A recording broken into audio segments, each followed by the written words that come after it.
हुए थे और बीचों बीच आंगन में एक गटर था। एक रोज अचानक सुबह सुबह गटर का ढक्कन खुला और उस गटर के अंदर से एक महिला राधिका अपनी सास के साथ बाहर निकली। सासू माँ, रात भर परेशान हो गए हम लोग अंदर।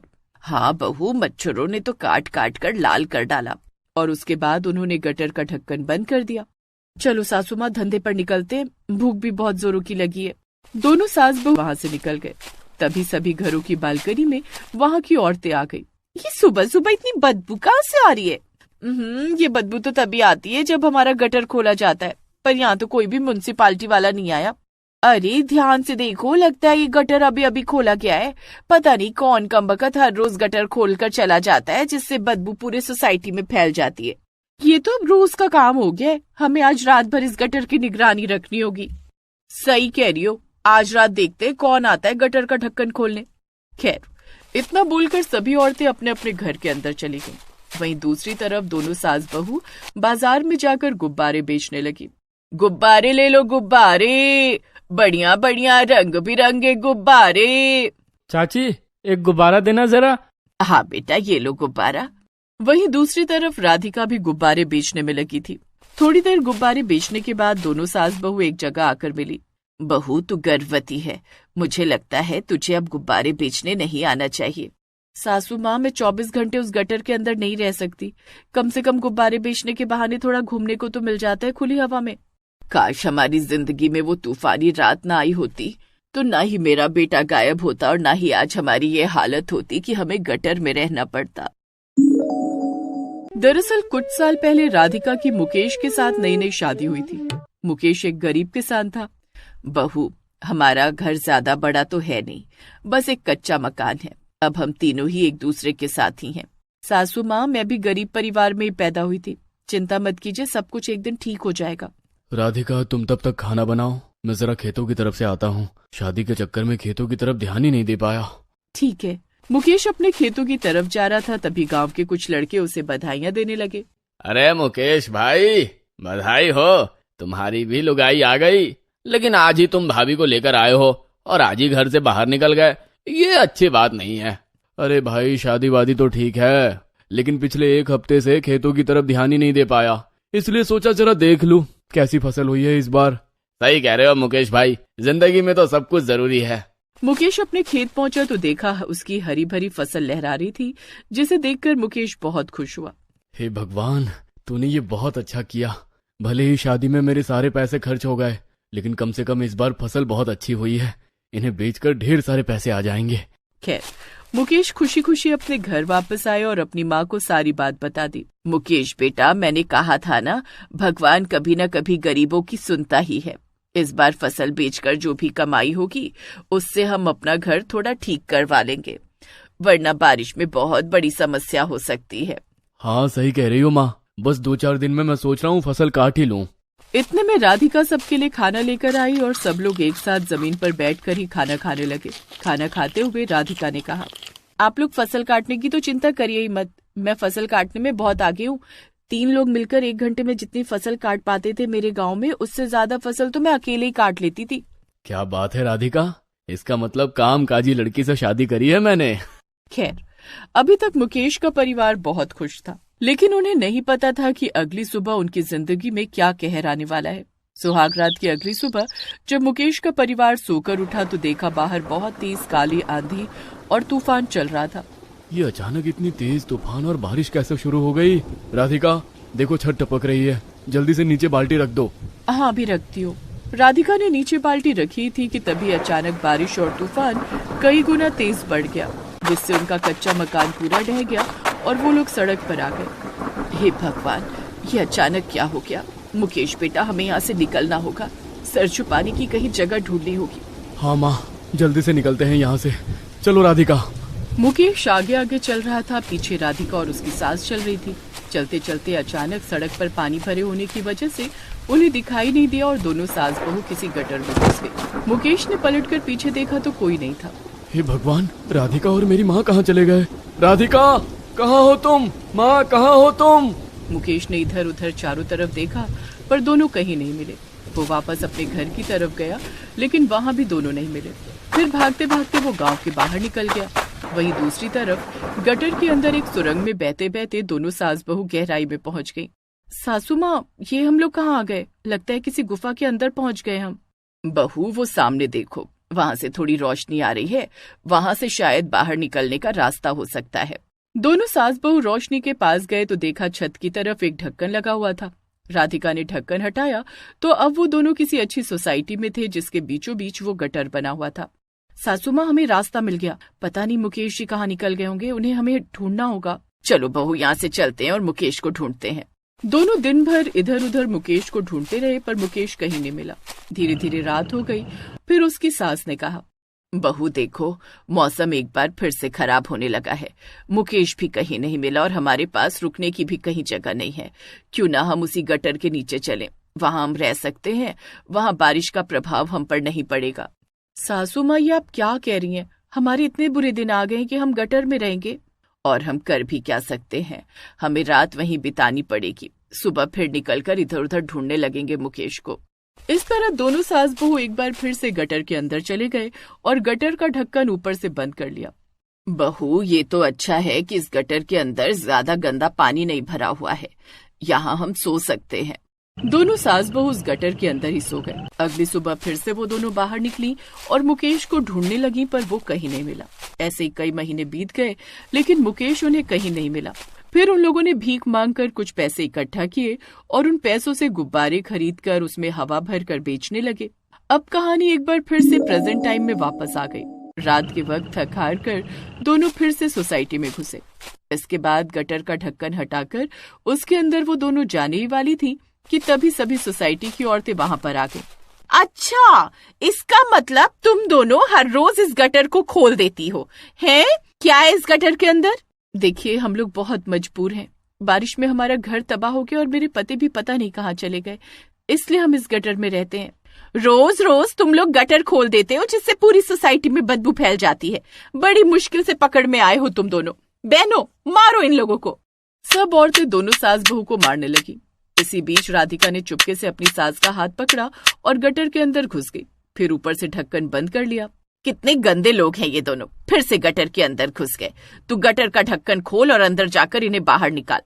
छी छी छी, मैं नहीं खोलने वाली गटर का ढक्कन। कभी ना कभी तो ये दोनों बाहर निकलेंगे ही। खैर, ऐसे ही दिन बीत रहे थे। दोनों गटर के अंदर ही अपनी जिंदगी बिताने लगी। फिर एक दिन औरतों ने फैसला किया, बहनों, हमारी सोसाइटी में बदबू बढ़ती जा रही है। ये दोनों तो हमारे हाथ ही नहीं आ रही। समझ में नहीं आता ये दोनों इंसान है या कीड़े मकोड़े। नाले के अंदर कौन रह सकता है? ऐसा करते हैं, हम नगर निगम वालों को बुलाकर इस नाले की खुदाई कराते हैं और दोनों को उठाकर बाहर फेंकवा देते हैं। ये बिल्कुल सही तरीका है। उन दोनों ने नगर निगम वालों को एक लेटर लिख दिया। वहीं दूसरी तरफ गटर के अंदर राधिका के पेट में अचानक दर्द होने लगा। सासू माँ, मेरे पेट में बहुत दर्द हो रहा है, लगता है वक्त आ गया है। चिंता मत कर बहू, लगता है हमारा चिराग इस नाले के अंदर ही जन्म लेगा।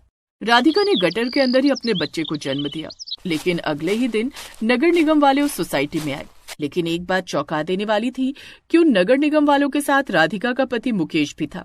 भाई साहब, इस गटर के अंदर बहुत दिनों से चुपके से दो औरतें रह रही हैं। इनकी वजह से पूरी सोसाइटी गंदी हो गई है। जल्दी से ढक्कन खोलो और दोनों को निकाल कर यहाँ से दफा करो। हाँ, चिंता मत करो बहन जी। मुकेश ने गटर का ढक्कन खोला और गटर के अंदर चला गया। अंदर जाकर देखा तो वहाँ उसकी माँ और पत्नी राधिका के अलावा उसका छोटा बच्चा भी था। मुकेश ये देखकर हैरान भी हुआ और खुश भी। राधिका ने सारी कहानी मुकेश को बता दी।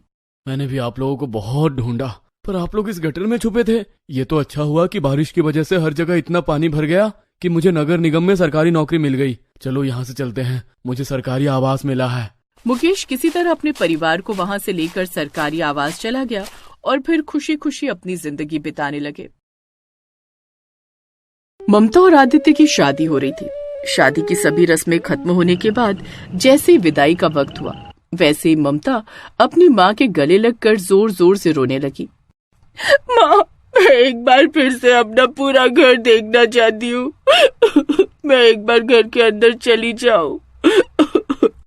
बेटी, पूरा घर, पूरा मोहल्ला तुम्हें घुमा तो लाए हैं। ऐसे विदाई के आखिरी वक्त फिर से मायके के अंदर जाना अपशगुन माना जाता है। तभी ममता ने अपनी माँ को जोर से गले लगाया और उनके कान में कहा, अरे माँ, मेरी बात इशारों में समझ जाया करो। मेरे पीरियड शुरू हो गए, मुझे पैड बदलने जाना है। अरे क्या हुआ समधन जी, अगर वो कह रही है तो एक बार घर के अंदर हो आने दीजिए ना। ठीक है बेटी, जा एक बार फिर से अपना घर देख ले, लेकिन जल्दी आ जाना। ममता घर के अंदर गई और पैड बदल कर वापस आ गई। खैर, विदाई के बाद वो अपने ससुराल पहुंची। उसका गृह प्रवेश हुआ। उसके बाद, बहू अभी थोड़ी देर बाद मुंह दिखाई की रस्म शुरू हो जाएगी, तब तक थोड़ी देर आराम कर लो। ठीक है सासू माँ।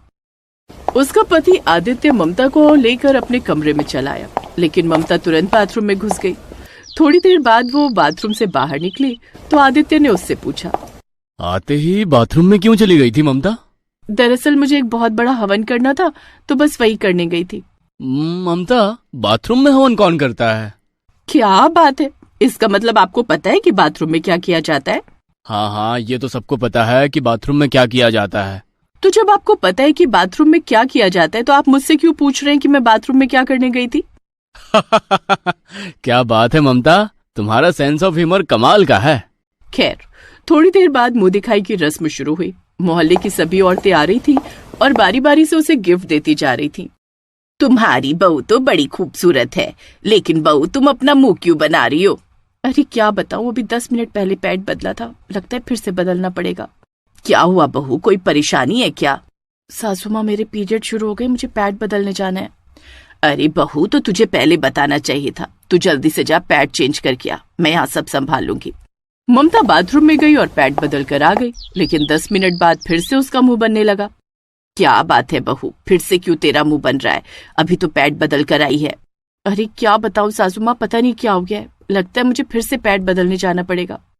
तो इस तरह ममता बार बार पैड बदल कर आती थी और 10 मिनट बाद फिर से पैड बदलने चली जाती थी। खैर, रात में ममता और आदित्य की सुहाग रात हुई। अगली सुबह उसकी सास उसके कमरे में आई तो देखा ममता वहां पर थी नहीं। वो उसे आवाज लगाने लगी, अरे बहू कहाँ हो? आज तुम्हारी पहली रसोई की रस्म है। सासू माँ, मैं बाथरूम में हूँ, पैड बदल रही हूँ। बहू तुझे हो क्या गया है? तू जब से आई है हर 10 मिनट में पैड चेंज करने चली जाती है। ऐसा तो मैंने पहली बार देखा है। इसमें मेरी तो कोई गलती है नहीं सासू माँ, आप चलिए, मैं बस खाना बनाने ही जा रही हूँ इसके बाद। खैर, उसकी सास वहां से चली गई। पैड चेंज करने के बाद ममता किचन में आई। उसने जैसे ही गैस जलाई वैसे ही, हे भगवान, ये सब क्या हो रहा है मेरे साथ? एक बार फिर से पैड चेंज करने जाना पड़ेगा। गैस जलती हुई छोड़कर ममता पैड चेंज करने चली गई। जब वापस आई तो देखा गैस जल रही थी। गैस तो मैं जलती हुई छोड़कर चली गई थी, अच्छा हुआ किसी ने देखा नहीं। अब जल्दी से सब्जी बना लेती हूँ। ममता ने जल्दी से कढ़ाई चढ़ाई, तेल मसाला सब्जियां डाल दी और सब्जी पकने लगी। उसके बाद वो आटा गूंथने लगी, लेकिन एक बार फिर से, लगता है फिर से पैड चेंज करने जाना पड़ेगा। ममता फिर से पैड चेंज करने चली गई, लेकिन जब वो वापस आई तो देखा सब्जी थोड़ी सी जल चुकी थी। उसके बाद उसने रोटियां बनानी शुरू की। 2 रोटी बनाई, फिर से पैड चेंज करने चली गई। उसके बाद फिर से 2 रोटी बनाई, फिर से पैड चेंज करने चली गई। इस तरह खाना बनाते वक्त कम से कम 30 बार पैड चेंज करने चली गई वो। खैर, फाइनली ममता खाना लेकर बाहर हॉल में आई। सासू माँ, आदित्य जी खाना खा लीजिए, मैं बस थोड़ी देर में आई। खाना परोसने के बाद ममता फिर से पैड चेंज करने चली गई। जब वो वापस आई तब, ममता, कैसा खाना बनाया है तुमने? सब्जी तो सारी जली हुई है। अचानक बीच में मुझे पैड चेंज करने जाना पड़ा, इसलिए सब्जी जल गई। खैर, तीनों लोग बैठकर खाना खाने लगे, लेकिन ममता ने 1 रोटी खाई ही थी कि तभी अचानक एक बार फिर उसे पैड चेंज करने जाना पड़ा। आदित्य, तेरी बीवी को आखिर हो क्या गया है? अभी दोपहर भी नहीं हुई, कम से कम 30-40 बार पैड चेंज करने जा चुकी होगी। खैर, थोड़ी देर बाद ममता फिर से आ गई और खाना खाने लगी। उसने दूसरी रोटी खाई और फिर से पैड चेंज करने चली गई। इस तरह खाना खाते वक्त कम से कम वो 10 बार पैड चेंज करने गई। आदित्य तो खाना खाकर काम पर निकल गया। दोपहर को उसके घर कुछ मेहमान आए। ममता जैसे ही उनके लिए चाय नाश्ता लेकर आई, वैसे ही, आप लोग नाश्ता कीजिए, मैं बस थोड़ी देर में आई। तो इस तरह ममता उन मेहमानों के सामने भी बार बार बाथरूम जा रही थी। इस वजह से सारे मेहमान नाराज हो गए। बहन जी, हम तो तुम्हारी नई नवेली बहू से थोड़ी देर बात करने आए थे, लेकिन वो तो हर 10 मिनट में कमरे में चली जाती है। आखिर उससे हुआ क्या है? अरे क्या बताऊं बहन जी, जब से बहू आई है तब से हर 10 मिनट में पैड चेंज करने जाती है। उसके पीरियड चल रहे हैं, समझ में नहीं आता आखिर कैसे हो सकता है ऐसा। तू एक बार अपनी बहू को डॉक्टर को दिखा ले, मुझे तो लगता है इसे कोई बीमारी है। ये तो आपने बिल्कुल सही सलाह दी। तो इस तरह शाम तक ममता ने कम से कम 100 बार पैड चेंज किए। फिर ममता ने अपनी सास से कहा, सासू माँ चलिए ना मार्केट चलते हैं, मेरे पैड खत्म हो गए हैं। रहने दो बहू, वरना मार्केट में अगर तुझे पैड चेंज करना पड़ा तो कहाँ करेगी। मैं आदित्य को फोन कर देती हूँ, वो लेता आएगा। उसकी सास ने आदित्य को फोन करके पैड लाने को बोल दिया। आदित्य पैड लाने किसी मेडिकल स्टोर पहुंचा। अरे भाई साहब, जरा 500 पैड दे दीजिए, मेरी बीवी के पीरियड चल रहे हैं। भाई साहब, लगता है आप बहुत बड़े आदमी हो और आपकी कम से कम 100 बीवियां होंगी। ये कैसी बातें कर रहे हो आप? मेरी सिर्फ एक बीवी है और 500 पैड मैं सिर्फ 5 दिनों के लिए लेकर जा रहा हूँ। अरे कहीं मैं बेहोश ना हो जाऊं। आपकी बीवी एक दिन में 100 पैड यूज करती है, ऐसा कैसे हो सकता है? उसको किसी डॉक्टर को दिखाओ, वरना ऐसे तो वो भगवान को प्यारी हो जाएगी। आपने बिल्कुल सही कहा। खैर, आदित्य 500 पैड लेकर घर आ गया। एक बार फिर से रात को खाना बनाने से लेकर खाना खाने तक उसने कम से कम 50 पैड चेंज किए। अब धीरे धीरे ममता को कमजोरी आने लगी थी। एक सुबह खाना बनाते वक्त अचानक वो बेहोश हो गई। बेटा जल्दी से डॉक्टर को बुला ले, इसकी हालत बहुत खराब हो गई है। आदित्य ने डॉक्टर को बुलाया। डॉक्टर ने ममता की जांच की और कहा, इनके अंदर तो बहुत तेज मात्रा में महामारी फैली हुई है। ऐसा केस मैंने आज तक नहीं देखा अपनी जिंदगी में। इनके अंदर हेमोग्लोबिन की बहुत कमी हो गई है। मैं कुछ दवाइयाँ दे रहा हूँ, खिलाते रहना। दवाइयाँ देकर डॉक्टर साहब तो चले गए, लेकिन अगले दिन से उसके पीरियड और तेज हो गए। धीरे धीरे वो बहुत कमजोर हो गई, घर का कोई काम नहीं कर पाती थी। फिर एक रोज, विक्रम बेटा, ममता का इलाज तो डॉक्टर के पास भी नहीं है और इसकी हालत भी बहुत खराब हो गई है। ऐसा पीरियड तो मैंने कभी नहीं देखा। मेरी नजर में एक तांत्रिक बाबा हैं, उन्हें बुलाना पड़ेगा। भले ही तू मुझे अंधविश्वासी कहे, लेकिन इसके अलावा अब और कोई दूसरा रास्ता नहीं है। रात में उसकी सास ने एक तांत्रिक बाबा को बुलाया। बाबा ने ममता की तरफ देखा और कहा, बहन जी, तुम्हारी बहू ममता अपने पिछले जन्म का कर्म भोग रही है। पिछले जन्म में जब ममता की बहू ब्याह कर घर आई, वैसे ही उसके पीरियड शुरू हो गए। तभी उन्होंने अपनी बहू से कहा, छी छी छी छी, घोर अनर्थ कर दिया तूने। जब तक तेरे पीरियड खत्म नहीं हो जाते तू घर के बाहर ही रहेगी, ना ही तुझे खाना मिलेगा ना ही पानी। इनकी बहू बेचारी बाहर दर दर भटकने लगी। उसके पास पैड भी नहीं थे। पीरियड की वजह से सब उससे दूर भागते थे। कोई उसकी मदद नहीं कर रहा था। इसीलिए वो बेचारी तड़प तड़प कर भगवान को प्यारी हो गई। लेकिन आखिरी समय पर उसने इन्हें श्राप दिया था। जिस पीरियड की वजह से मैं तड़प तड़प कर मर रही हूँ, इसी पीरियड की वजह से मेरी सास अगले जन्म में इतना तड़पेगी कि डॉक्टर भी उसे नहीं बचा पाएंगे। पीरियड का सैलाब आ जाएगा उसकी जिंदगी में। इसी वजह से इनके पीरियड इतनी तेज हो गए हैं कि कोई भी पैड इन पर असर नहीं करेगा। बाबा, पिछला जन्म तो मुझे याद नहीं, लेकिन इस जन्म में मैंने कभी किसी के साथ बुरा नहीं किया। उनकी आत्मा जहाँ भी है, मैं उनसे माफी मांगना चाहती हूँ। बेटी, तुमने इस जन्म में अच्छे कर्म किए हैं, इसी वजह से तुम्हें इतनी अच्छी सास और इतना अच्छा पति मिला। वरना तुम्हारी भी हालत वैसी ही हो जाती जैसी तुम्हारी बहू की हुई थी पिछले जन्म में। अगर इस जन्म में भी तुम्हारे कर्म अच्छे ना होते तो तुम्हारी सास भी तुम्हें घर से बाहर भगा देती और तुम भी उसके जैसे ही बाहर भटकती रहती और अपने प्राण त्याग देती। लेकिन बाबा, इसका कोई ना कोई उपाय तो अब करना ही होगा, वरना ऐसे तो मेरी बीवी कमजोरी की वजह से भगवान को प्यारी हो जाएगी। हाँ, उपाय तो है। एक बहुत बड़ा प्रायश्चित यज्ञ करना होगा। उस यज्ञ के बीच कुछ पल के लिए बहू को अपना पिछला जन्म याद आएगा। उसी क्षण अगर इसने अपने पिछले जन्म की बहू से माफी मांग ली तो पूरी तरह ठीक हो जाएगी। बाबा ने आधी रात को यज्ञ शुरू कर दिया। जैसे ही ममता को अपना पुराना जन्म याद आया, वैसे ही उसने अपनी पिछले जन्म की बहू से माफी मांग ली। मुझे माफ कर दे बहू, मैंने तेरे साथ बहुत गलत किया। खैर, सुबह तक हवन चलता रहा। सुबह के करीब 6 बजे अचानक ममता के पीरियड बंद हो गए। फिर सब खुशी खुशी रहने लगे। भयंकर गर्मी के मौसम में विक्रम की शादी तय हो गई थी। वो जैसे ही बारात लेकर पहुंचा, वैसे ही उसकी मॉडर्न माँ छोटे छोटे कपड़े पहनकर नागिन डांस करने लगी। वो जमीन पर लोट लोट कर डांस करने लगी। सारे बाराती उसे देख देख कर हंसने लगे। ये कौन बेवड़ी औरत यहाँ पर घुस आई है? कोई बेशर्म है ये, भगाओ इसको यहाँ से। अरे कोई तो रोक लो इसको, अब क्या नागमणि लेकर ही मानेगी। अरे माँ उठो, क्यों हमारी बेइज्जती करवाने पर लगी हो? भला शादी में ऐसी नौटंकी कौन करता है? आज के दिन तो कम से कम साड़ी पहन लेती।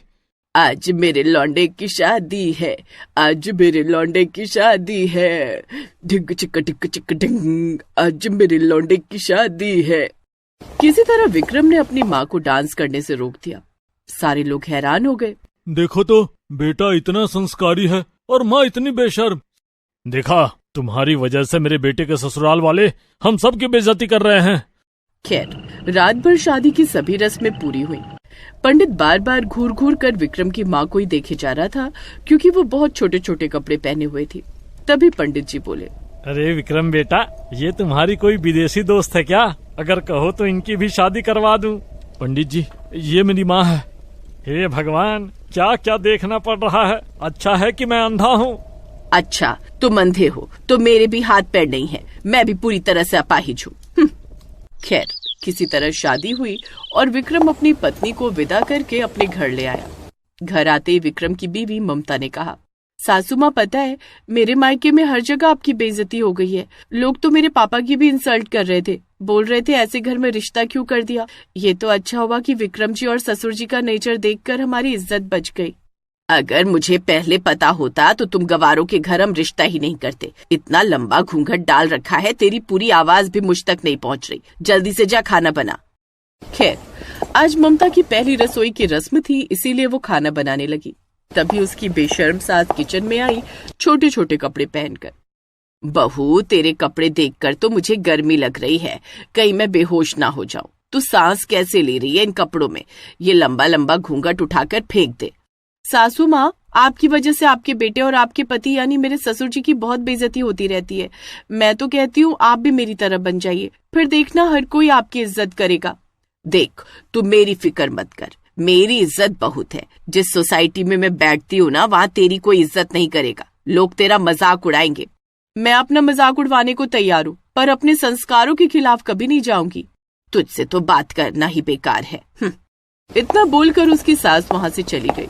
थोड़ी देर बाद खाना बन गया और खाना पीना खाकर सब लोग सो गए। अगली सुबह ममता की सास बाहर सड़क पर छोटे छोटे कपड़े पहनकर एक्सरसाइज कर रही थी। तभी मोहल्ले के कुछ छिछोरे लड़के वहाँ पर आ गए। क्या बात है आंटी, इस उम्र में भी आप कयामत ढा रही हो। जरा हमें भी एक्सरसाइज सिखा दो। हाँ आंटी, आपको देखकर तो बूढ़ों के अंदर भी जवानी आ जाती है। ओह कम ऑन यार, तुम लोग तो मेरी कुछ ज्यादा ही तारीफ कर रहे हो। खैर, उसकी सास उन लड़कों के साथ वहीं सड़क पर एक्सरसाइज करने लगी। तभी वहाँ पर कुछ बुजुर्ग आ गए। ये क्या तमाशा लगा रखा है तुम लोगों ने यहाँ बीच सड़क पर? अरे लौंडो, भागो यहाँ से। लड़के डर कर वहाँ से भाग गए। आप लोगों ने क्यों उन बेचारों को भगा दिया? एक्सरसाइज ही तो कर रहे थे। अरे कैसी बातें कर रही हो आप? मैंने तो उन लोगों को इसलिए भगाया क्योंकि आप हमें भी एक्सरसाइज करा सके। वो लड़के थोड़ी देर पहले सही ही कह रहे थे, आपको देखकर हम बूढ़ों के अंदर भी जवानी आ जाती है। अच्छा, तो ये बात है। चलो ठीक है, तुम लोग भी एक्सरसाइज करो। अब वो बुढ़े भी उसके साथ एक्सरसाइज करने लगे। तभी उन बुढ़ों की बीवियों ने ये सब देख लिया बालकनी से। तुम्हें बुढ़ापे में कुछ ज्यादा ही जवानी चढ़ी है क्या? ममता, विक्रम, अपनी बेशर्म माँ को अंदर रखा करो। पूरे मोहल्ले में बेशर्मी फैलाए करती है। आवाज सुनकर बालकनी में ममता, विक्रम और ममता के ससुर सब लोग आ गए। बेटा, अपनी माँ को अंदर लेकर आ। इसने तो पूरे मोहल्ले में हमारी नाक कटा रखी है। तुम लोग अपने अपने पतियों को संभालो। मुझ जैसी हसीना को देखते ही खींचे चले जाते हैं, तो उसमें मेरी क्या गलती है? विक्रम बेटा, अपनी माँ को समझा लो, वरना हम सारे मोहल्ले की औरतें मिलकर इन्हें इस मोहल्ले से भगा देंगे। खैर, इधर विक्रम अपनी माँ को अंदर लेकर आया। माँ, लोग अपने बच्चे को समझाते हैं, पर मैं दिन भर आपको समझाया करता हूँ। इस उम्र में ये सब अच्छा नहीं लगता। और इस उम्र में क्या, औरत की एक मर्यादा होती है, उससे अपनी मर्यादा में रहना चाहिए। तुम सारे मर्यादित लोग मिलकर अपनी एक नई दुनिया बना लो।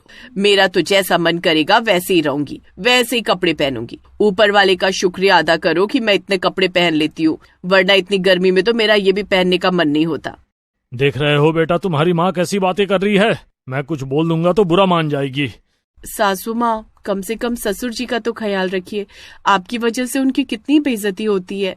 खैर, ऐसे वक्त बीत रहा था, लेकिन उसकी बेशर्मी कम होने का नाम ही नहीं ले रही थी, बल्कि दिन ब दिन बढ़ती जा रही थी। फिर एक रात विक्रम ने अपनी पत्नी से कहा, ममता, सुबह जैसे ही घर से निकलता हूँ वैसे ही पूरा मोहल्ला मुझसे मेरी माँ की शिकायत करने लगता है, और जैसे ही घर आता हूँ फिर से मुझे शिकायतें सुनने को मिलती है। मैं तो परेशान हो गया हूँ इन सब से। ऐसा करते हैं, कल ही हम लोग किसी ट्रिप पर चलते हैं, इसी बहाने हमारा हनीमून भी हो जाएगा।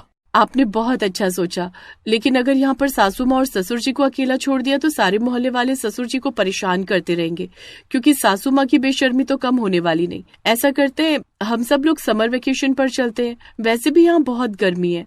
हाँ, ये तुमने बिल्कुल सही कहा। थोड़ा इस मोहल्ले से बाहर निकलेंगे तो हो सकता है माँ को थोड़ी अकल आ जाए। इस गर्मी में नैनीताल या कश्मीर सबसे अच्छा रहेगा, क्योंकि गोवा जाने से कोई फायदा नहीं।